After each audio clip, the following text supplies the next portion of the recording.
You ask Tiger to solve. This deals with linear equations with one unknown. The final result is n equals 12. Let's solve it step by step. Simplify the expression.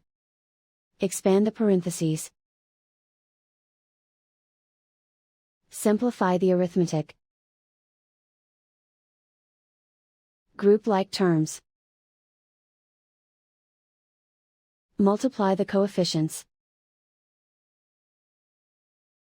Swap sides.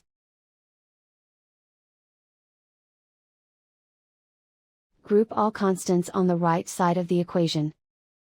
Add 175 to both sides. Group like terms. Simplify the arithmetic.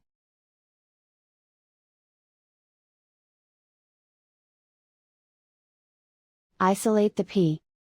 Divide both sides by 7. Simplify the fraction. Find the greatest common factor of the numerator and denominator. Factor out and cancel the greatest common factor. And so the final result is n equals 12.